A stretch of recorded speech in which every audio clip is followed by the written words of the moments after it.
Et nous retrouvons notre invité de la page culture, Cheikh Ahmad Tidiane Diabaté, auteur de Prophétie et Sainteté. Alors justement, on va commencer par parler de votre ouvrage qui est paru, évidemment, et qui parle de cette spiritualité de la religion musulmane. Alors parlons justement de cet ouvrage qui coïncide, on va le dire ainsi, avec la célébration du Maolid. Alors dites-nous déjà, c'est quoi la différence entre un prophète et un saint, puisque vous en parlez? Alhamdulillah Rabbil Alamin, il y a 313 messagers et 124 000 prophètes.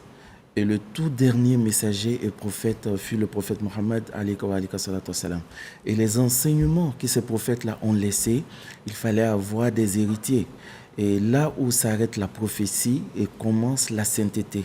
Les saints sont des héritiers des prophètes qui ont la connaissance des prophètes, la dimension spirituelle des prophètes, mais seulement ils ne sont pas des prophètes. Donc c'est pourquoi on parle de la prophétie et la sainteté. Alors, dans votre ouvrage, vous parlez de l'histoire du prophète Moïse et du maître verdoyant Al-Khidr. Et en fait, vous avez parlé de la connaissance. De quel niveau de connaissance vous parlez, qui se rapproche de la divinité, vous l'avez dit? Il s'agit de la connaissance d'Allah subhanahu wa ta'ala, parce qu'un prophète a une mission bien précise. Alors, Moïse, qui était le prophète de son temps et le messager aussi de son temps, avait besoin de voir une autre connaissance de Dieu qui n'avait rien à voir avec la connaissance de la prophétie. Et là, le prophète Moïse a eu besoin d'un maître, de se rapprocher d'un autre qui n'est pas un prophète, qui n'est ni un messager, mais qui a une connaissance que Moïse, étant prophète, ne détenait pas.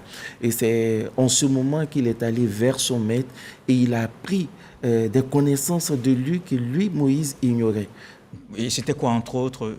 C'était la connaissance d'Allah, c'est-à-dire la face ésotérique de l'islam, on va dire, parce que tous les prophètes sont venus avec le même message, c'est le message de paix, de la connaissance d'Allah, de la proximité d'Allah, et il y a la phase ésotérique et la phase exotérique. Alors la prophétie, le message se limite à la phase exotérique, et la phase cachée, Sayyidina Khidr, le maître verdoyant, détenait cette connaissance mystique de la religion. Et Sayyidina Moussa est allé vers lui. Alors, on a quand même du mal à peut-être comprendre une phase ésotérique du style initiatique, mais pourquoi il y a une phase cachée dans l'islam? Exactement, parce que Allah même est invisible. Voilà, nous savons qu'il existe, mais il est invisible. Alors, donc, sa connaissance aussi consiste à rentrer dans la profondeur des choses, c'est-à-dire cette connaissance-là, il y a la prière que nous voyons, mais la foi, c'est la face cachée de la prière. Est-ce qu'on prie pour Dieu? Est-ce qu'on prie pour se faire voir? Ce côté est caché en nous. Donc, il faut parfait ce côté-là en nous, parce que le cœur aussi est caché, mais la sincérité dans l'adoration est une phase cachée de l'adoration. Donc, chacun fait des mouvements, mais est-ce que ces mouvements sont sincères? C'est en ce moment qu'on a besoin de parfaire le côté caché de la spiritualité. Alors d'accord, on va regarder donc ce que on dit Sèche pas comme Didi et Didier Guessant, et on se retrouve.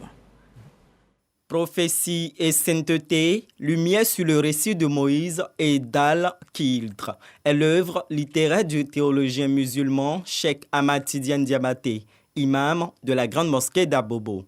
Dans cette œuvre de 106 pages, l'auteur revient sur l'histoire du prophète Moussa et du maître verdoyant Al-Khidr. Il rappelle aux fidèles musulmans que la grâce d'Allah est immense et insondable. Cheikh Ahmad Tidiane Diabaté fait ressortir les grandes leçons de cette histoire tirées du Coran, précisément dans le sourate 18. La sainteté, la prophétie, l'humilité et la modestie sont autant de valeurs que prône l'auteur à travers son œuvre. Alors, une œuvre que j'ai eu l'occasion de lire, et évidemment, effectivement, on apprend beaucoup, et j'invite donc à lire cet ouvrage Prophétie et sainteté de Cheikh Ahmad Tidiane Diabaté.